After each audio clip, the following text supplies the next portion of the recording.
This video is an AI-assisted historical reconstruction based on period records, created for educational and narrative purposes.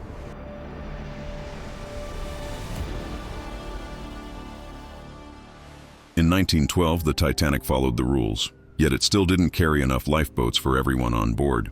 In this video, the question is simple. If the Titanic had more lifeboats of the same early 1900s type and a better organized evacuation, how many more people could have been taken off the ship before the final collapse? Before we go back to 1912, step by step, hit like and subscribe to follow this historical reconstruction all the way to the most intense point of the night.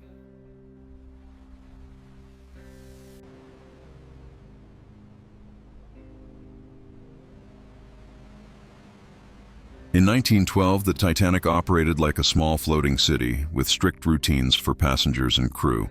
On board, almost everything was designed for comfort and speed, while safety followed the minimum standards of the era. In this scenario, we keep the ship faithful to its time, but we imagine a more structured use of the lifeboats and deck duties.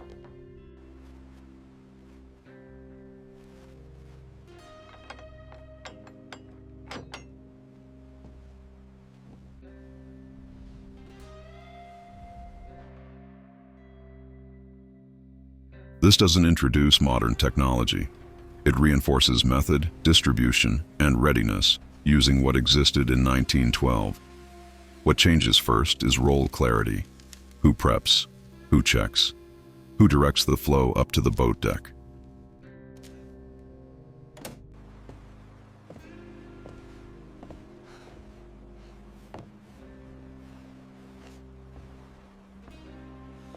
The difference between having boats and actually being able to use boats begins in quiet preparation, long before any emergency. On ships of this era, ropes, pulleys, davits, and canvas covers had to be ready to work in freezing wind. Here, the counterfactual is straightforward. More boats of the same type, and better task distribution, without changing the look, materials, or feel of the period.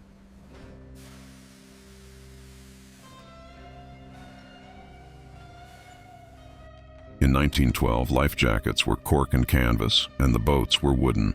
That stays the same. The goal is to reduce hesitation when every minute starts to matter.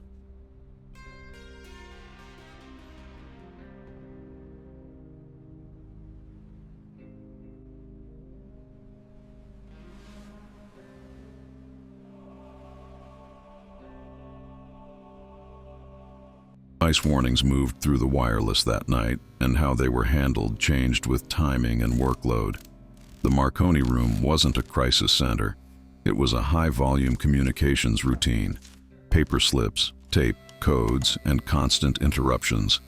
At the same time, lookouts faced darkness and bitter cold, trying to separate ice from the horizon.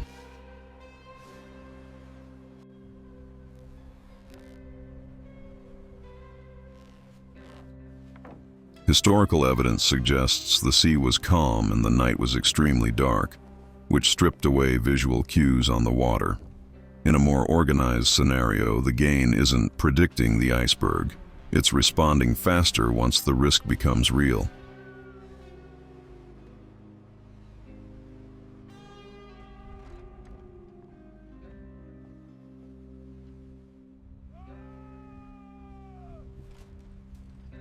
When the scrape happens, it doesn't sound like a head-on crash. It's a long, dragging vibration, metal against ice. What makes it critical is the cumulative damage along the starboard side, not one single impact. Within minutes, the crew has to figure out where the water is coming in and what that means for the watertight compartments.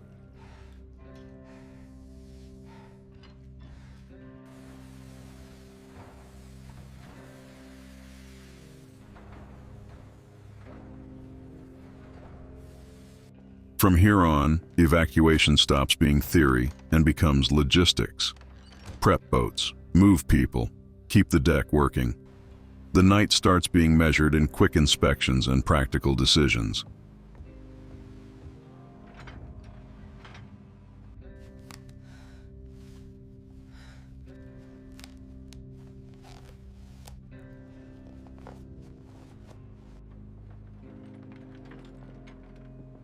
Once the situation is confirmed, order on deck becomes the priority. Uncover the boats, check the falls, set the oars, and control boarding. Even with more capacity available in this scenario, the challenge is still time and coordination, not whether there are seats. Cork life jackets begin to appear, and that changes how people behave. The emergency becomes real.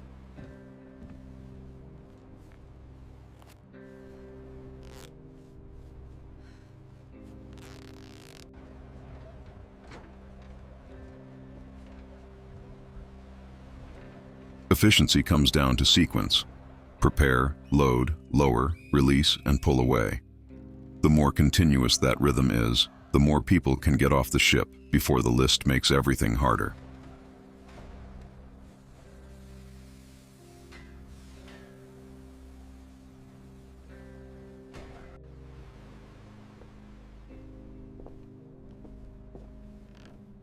The physical signs start showing up quietly.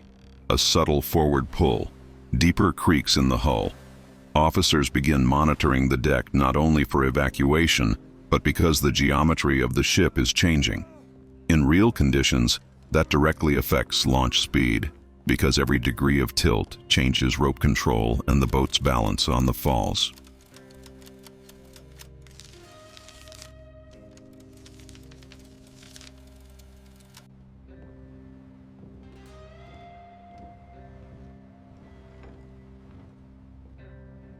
Here the hypothesis is that clearer assignments and more ready stations reduce the pauses between launches, but the wind, the cold, and the darkness are exactly the same.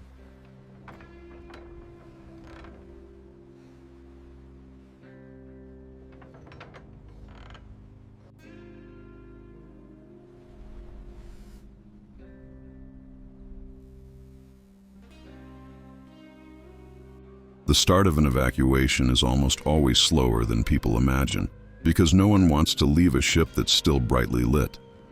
This is where organization matters more than any single piece of equipment. Keep corridors moving, prevent backtracking, maintain a steady upward flow. The crew has to turn elegant spaces into emergency routes without letting them clog.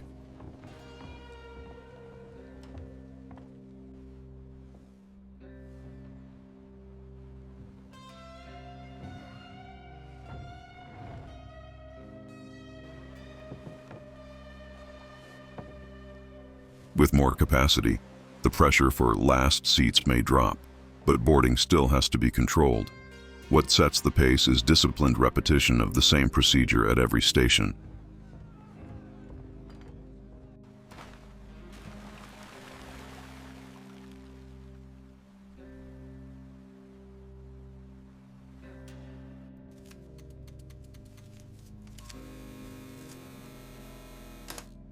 As boats begin to touch the water, another problem takes over: pulling safely away from the hull and keeping the boats visible to one another in the dark.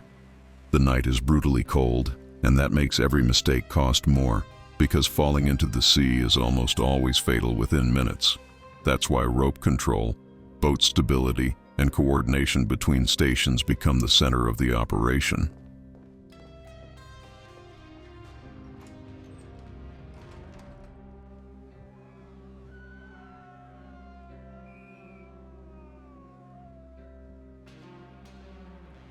In this hypothesis, the gain comes from steadier rhythm and more consistent loading, still within the look and limits of 1912. The sea may be calm, but the margin for error is razor thin.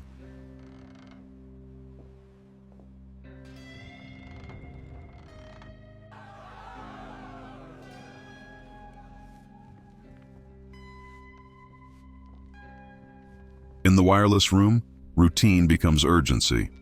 More messages, more replies, a constant need to keep the signal going. Rescue depends on distance, course, and time. That doesn't change just because there are more boats.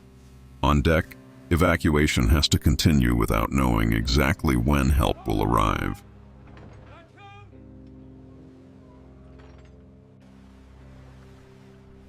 Here, the operational difference is reducing the gaps between launches and avoiding boats leaving under capacity. At the same time, the list begins to take a physical toll. Standing, working the ropes, even staying balanced becomes harder.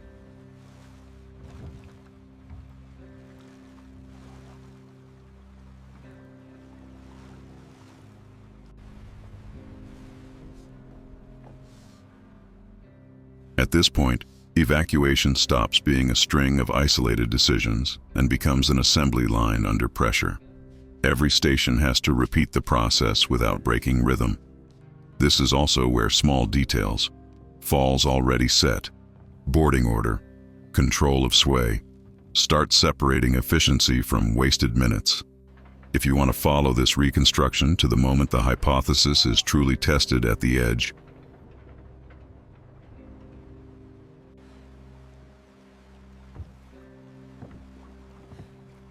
hit like and subscribe so you don't miss what comes next. Because very soon, the tilt of the deck itself will reveal when the operation enters the most intense stretch of the night. And that's where you can see, clearly, where the outcome changes, and where it doesn't.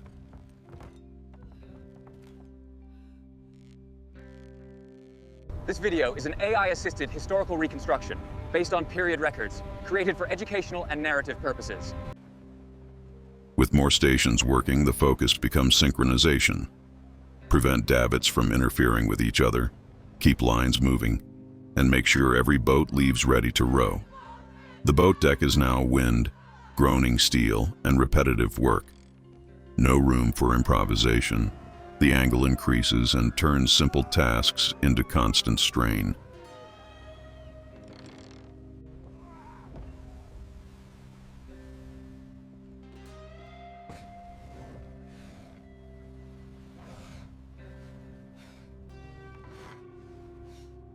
In this hypothesis, the gain is continuity.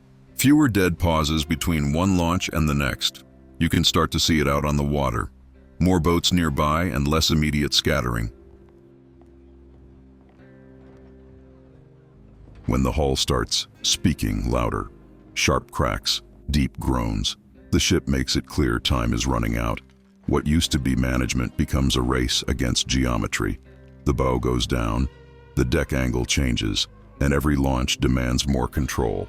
In practical terms, this is what limits the final number of boats that can be put into the water before the collapse.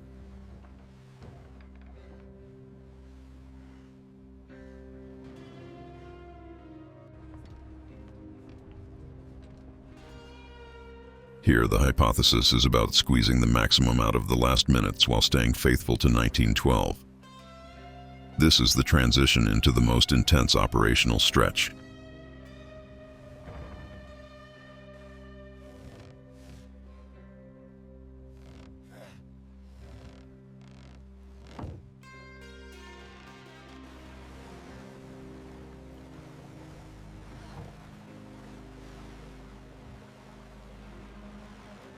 Now the operation hits peak intensity. Multiple points on deck are working at once, and the list starts dictating the tempo. The next minutes contain most of the useful decisions, because soon the ship itself imposes hard physical limits on launching. The difference between an efficient scenario and a disorganized one shows up in cadence. Prep, load, lower, release, and pull away without interruption.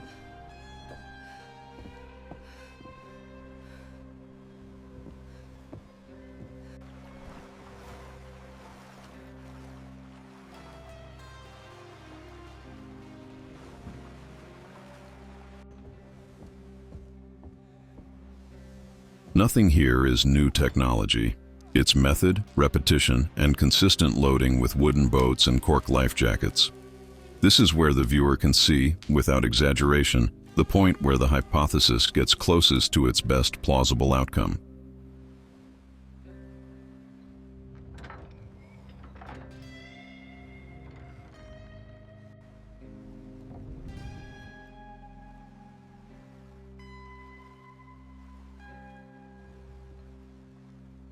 Here, the operation reaches its most intense point, multiple stations working at once, while the deck angle begins to restrict every movement. What separates a more efficient scenario is a continuous rhythm. Prep, balance, lower, and pull away without long gaps. Even with wooden boats and cork life jackets, time becomes the main resource, because soon the ship's angle imposes physical limits.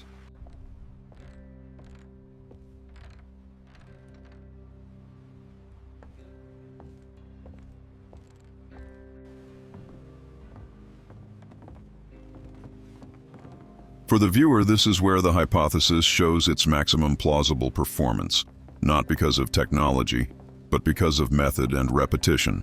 From here on, every minute is harder than the last.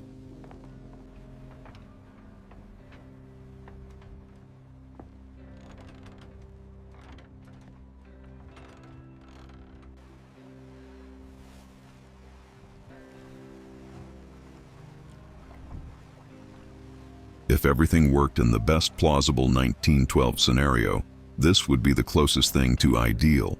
More people off the ship before the deck becomes unusable. But the real history was less favorable, mainly because of hesitation, uneven loading, and early coordination limits. Now, from this point on, we leave the ideal scenario and follow the historical record of the night as it happened.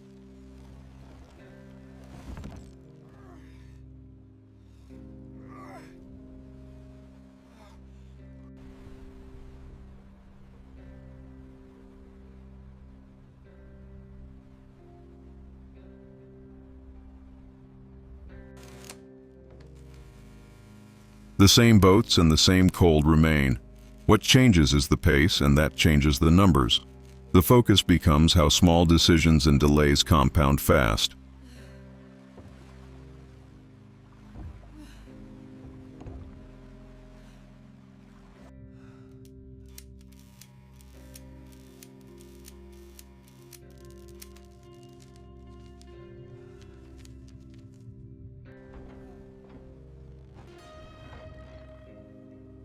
Out on the water, the lifeboats spread out by distances that feel small in the dark, but are hard to judge without reference. The priority becomes stability, avoid collisions, conserve energy to row and maneuver. Meanwhile, on deck, the list increases and makes every launch slower and more dangerous.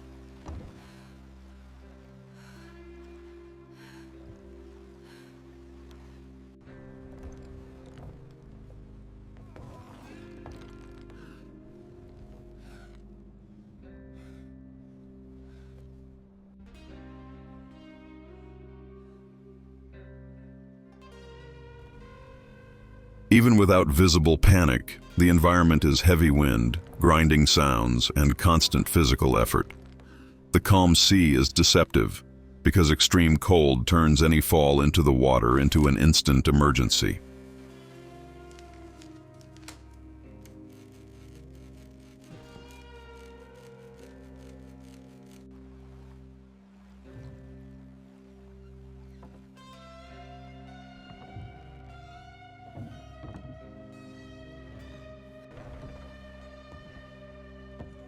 As the sinking advances, the structure begins giving clear signals, deeper metallic groans, uneven vibrations.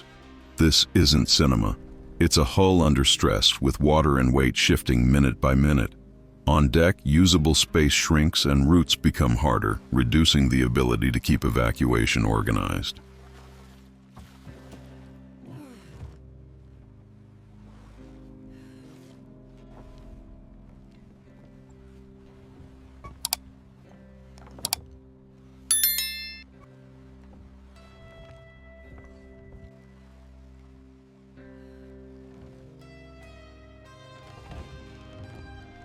The boats already on the water see the ship tilted and glowing, but they can't measure precisely how much time is left. In this window, the difference between leaving early and leaving late becomes brutally practical.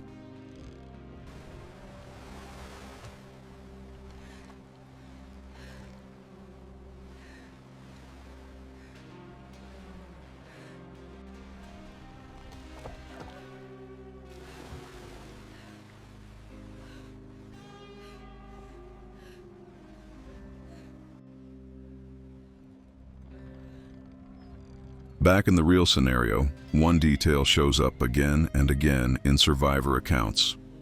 Some boats left with empty seats. That doesn't mean there weren't enough people. It means hesitation, access confusion, and decisions made without a full sense of the scale of danger. At the same time, the crew tries to keep the process moving with less and less margin because the list begins to compromise even the mechanics of the davits.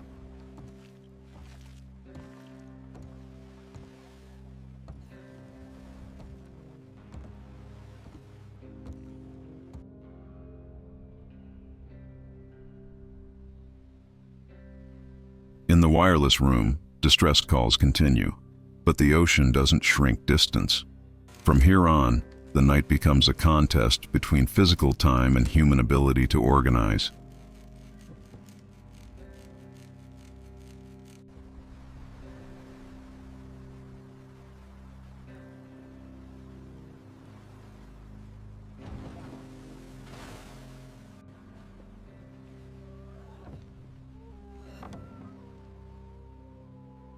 With the ship lower and more sharply angled, work on deck takes constant effort just to stand and hold the lines. Evacuation becomes less predictable. Some areas still function, others stall, and conditions shift too fast to fix everything. For those in the boats, the Titanic is still a wall of light and sound, but the ocean around them remains dark and nearly featureless.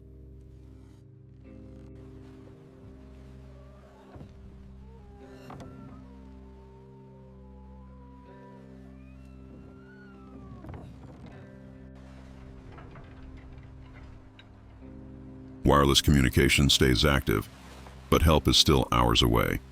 This stretch explains why, even with boats available, the final outcome also depends on pace and loading.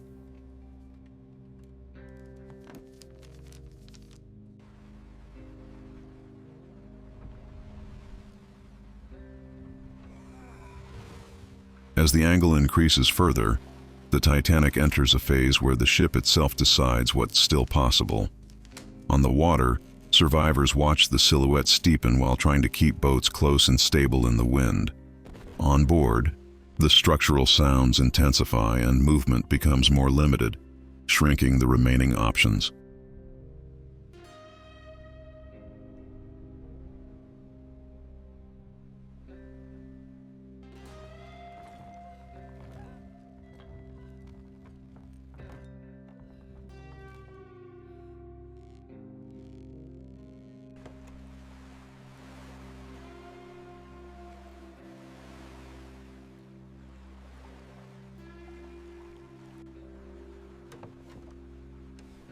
This is the point where survival depends almost entirely on what has already been put into the sea and on the time until rescue. And from here, rescue, hours later, becomes the next decisive factor.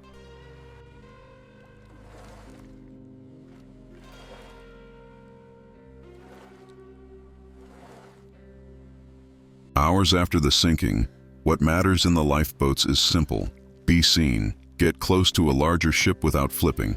The approach has to be controlled because the height difference between a wooden boat and a high hull is enormous in the dark. In the real rescue, lanterns, ropes, and netting do the work that today would be mechanical.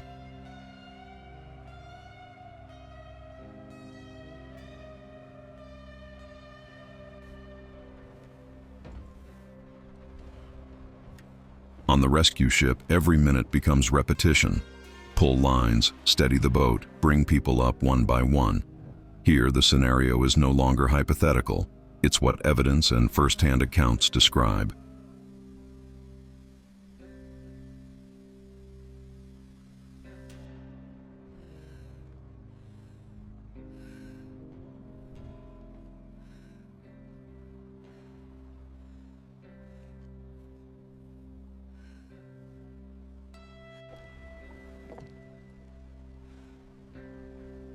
Climbing up to the deck is physically brutal.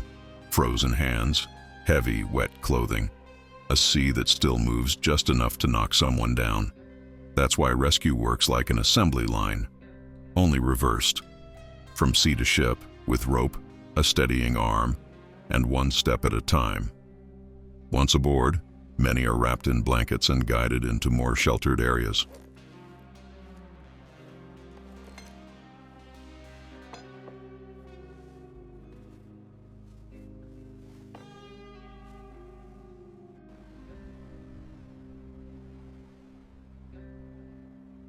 The priority is reducing heat loss and organizing those still arriving.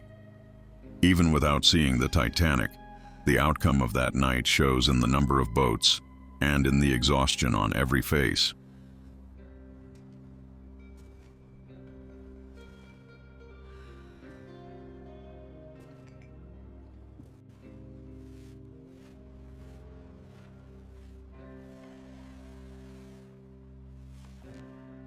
After the last boat is brought in, the operation changes goals, from rescue to care and record-keeping. Doctors and crew look for signs of hypothermia and shock using simple immediate resources. At the same time, counting begins. Who arrived, from which boat, in what condition, and who didn't.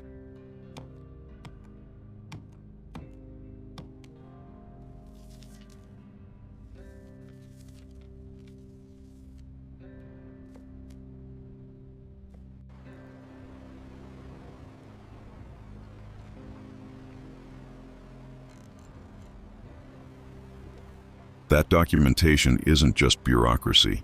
It becomes evidence to understand decisions, timing, and limits. When dawn comes, it doesn't bring full relief. It just reveals an empty sea where the ship used to be.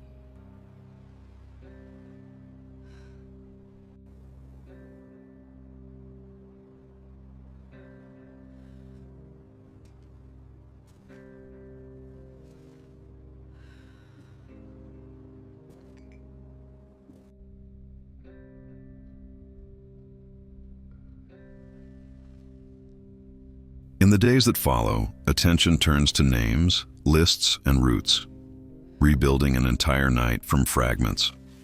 Arrival at port and communication with shore speed up the spread of information, often before everything is fully confirmed. This is when the story starts hardening into documents, logbooks, testimony, and timelines.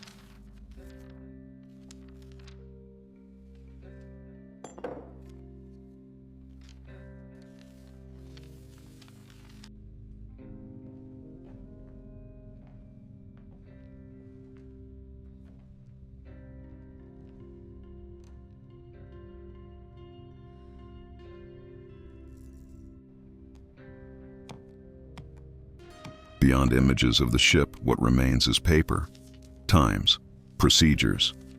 And it's that less visual record that allows us to measure what could have been different.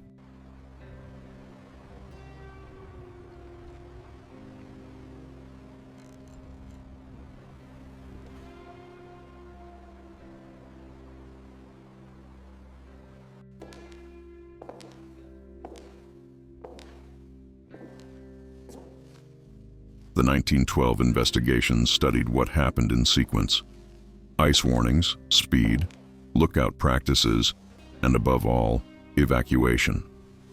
Much of the debate centered on capacity and how boats were used, including reports of departures with empty space. The official goal was to turn disaster into rules and standards that could be enforced.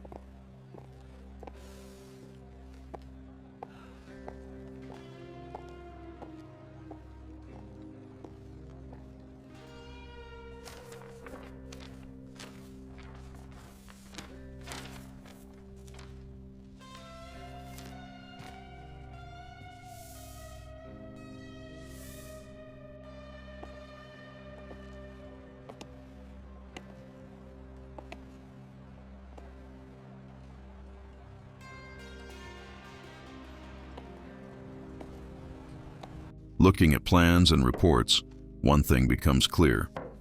Safety isn't a single item. It's an entire system, from training to discipline on deck. This is where the video's counterfactual meets the real record.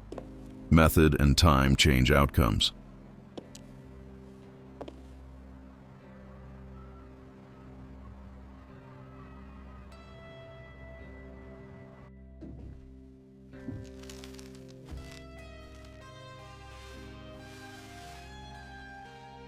If the Titanic had more lifeboats of the same 1912 type and a more consistent evacuation, the number of survivors would likely rise. But it wouldn't erase the cold, the distance, or the structural damage after the scrape. The tragedy wasn't defined by one mistake. It was defined by technical and human limits compounding over a few hours. The most direct legacy was a shift in standards. More capacity, more discipline, and stricter international rules for life at sea.